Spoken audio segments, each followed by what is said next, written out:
కర్నూలు నగరంలోని కలెక్టర్ కార్యాలయంలో జరిగిన ప్రపంచ ఆదివాసీ దినోత్సవ కార్యక్రమం లంబాడి హక్కుల పోరాట సమితి రాష్ట్ర నాయకులు కైలాస్ నాయక్ ఆధ్వర్యంలో జరిగిన ఈ కార్యక్రమానికి జిల్లా కలెక్టర్ రంజిత్ బాషా, పత్తికొండ శాసనసభ్యులు కేఈ శ్యాంబాబు ముఖ్య అతిథిగా పాల్గొన్నారు.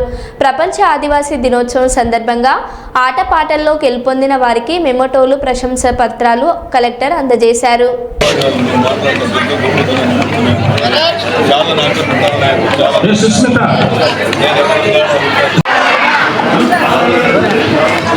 విద్యార్థులు పైకి రావాలి. కే నీరజ్,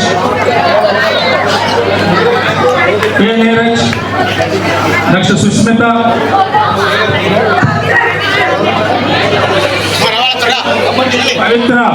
పవిత్ర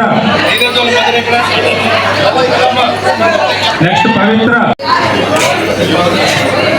పవిత్ర నెక్స్ట్ కే రాజు వచ్చారా? కే రాజు.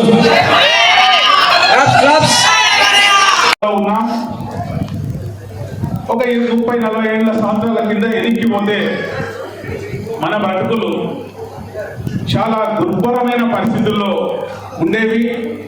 కనీసము కూడుకు గుడ్డకు కనీస వసతులు లేక తాండాలలో, గూడెలలో, కొండ కోనలలో బ్రతుకుతూ సమాజానికి దూరంగా అడవులలో ఉన్నవారి హక్కుల రక్షణకు ప్రభుత్వ అధికారులపై ఉన్నదన్న సంగతి మనం గుర్తు చేసుకోవాల్సిన అవసరం ఎంతుంది. ఎందుకంటే మనల్ని వాళ్ళపై, ప్రభుత్వ అధికారులపై ఉన్నదన్న సమాచారం మనకు కనీసం అవగాహన రావాలి. అలాగే 4 గిరిజన తెగలు ఉన్నాయి: చెంచు, యానాది, ఎరుకల, సుగాలి. మన సుగాలీలకు లంబాడీలుగా, బంజారాలుగా కూడా పిలుస్తుంటారు.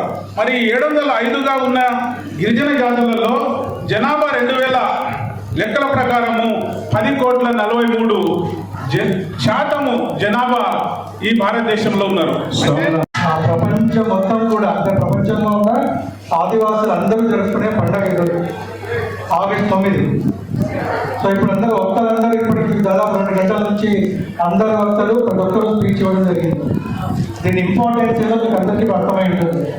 ఇంపార్టెన్స్ ఏంటంటే, సో ఐక్యరాజ్య సమితిలో చేసిన తీర్మానం ప్రకారంగా 1982లో, ఆ తర్వాత 1994 నుంచి 2004 దాకా 10 years పాటు, సో ప్రజెంట్గా కూడా ప్రతి సంవత్సరం కూడా ఆగస్ట్ 9వ రోజున ఒక్కసారి మనం అందరం కలిసి ఒక పండుగలాగా గిరిజనులందరూ కూడా మన సంస్కృతిని ఒకసారి స్టార్ట్ చెప్తూ, మనకున్న సమస్యలు ఏమున్నాయో ఒకసారి అందరూ చెప్పుకుంటూ, అలాగే మన ప్రొటెక్షన్కి లాస్ ఏమున్నాయి ఇవన్నీ కూడా ఒకసారి మళ్ళీ మనం అందరం కూడా రివైండ్ చేసుకుంటూ అందరం కలిసి మళ్ళీ ముందుకు వెళ్ళాలనే ఉద్దేశంతో ఈ కార్యక్రమాన్ని జరుగుతున్నారు గవర్నమెంట్ పరంగా.